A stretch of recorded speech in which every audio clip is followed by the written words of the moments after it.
আমন্ত্রণ সংবাদে এক নজরে সঙ্গে আছি মোহাম্মদ ওয়ালিউল্লাহ। সবাইকে মহান স্বাধীনতা দিবসের শুভেচ্ছা।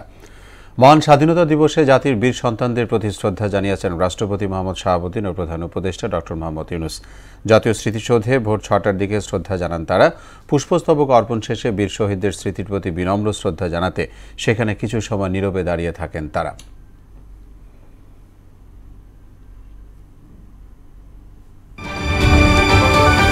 জনগণের ভোটাধিকার আদায়ের জন্যই ক্ষমতায় যেতে চায় বিএনপি, এমন মন্তব্য করে বিএনপি মহাসচিব মির্জা ফখরুল ইসলাম আলমগীর বলেন, নির্বাচন হলে দেশে চলমান সংকট কাটবে, তাই নির্বাচন চায় বিএনপি। নির্বাচনের তারিখ নিয়ে প্রধান উপদেষ্টার বক্তব্য হতাশাজনক বলেও জানান মির্জা ফখরুল।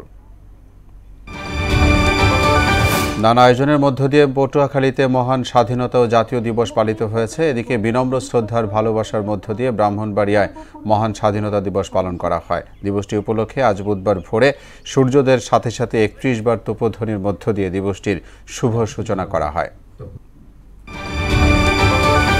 রেলওয়ের লোকসানের বড় কারণ দুর্নীতি ও অপচয়, এমন মন্তব্য করে রেলপথ উপদেষ্টা মোহাম্মদ ফাউজুল কবির খান বলেন, ১ টাকা আয়ের জন্য ২.৫ টাকার মতো খরচ হচ্ছে। এ দুটি বিষয়ে কার্যকর ব্যবস্থা নেওয়ার কথাও জানান তিনি। ঢাকা নরসিংদী ভৈরব এবং ঢাকা নারায়ণগঞ্জ রুটে কমিউটার ট্রেন সার্ভিস উদ্বোধন অনুষ্ঠানে এসব কথা বলেন তিনি। খাগড়াছড়ির দীঘিনালা বোয়ালখালী বাজারে ফের আগুনে পুড়ছে ১৬টি দোকান, ক্ষয়ক্ষতি কোটি টাকার বেশি। বুধবার রাত ১:৩০টার দিকে তৃপ্তি রেস্টুরেন্টের থেকে আগুনের সূত্রপাত হয়। দ্রুত আগুন ছড়িয়ে পরে ফায়ার সার্ভিসের ৫টি ইউনিটের চেষ্টায় আগুন নিয়ন্ত্রণে আসে। ইসরায়েলি বর্বরতায় গাজায় আরও ৩৭ ফিলিস্তিনি নিহত হয়েছে। নিহতদের মধ্যে অনেকেই নারী ও শিশু। এতে ৫০,০০০ ছাড়িয়েছে প্রাণহানি।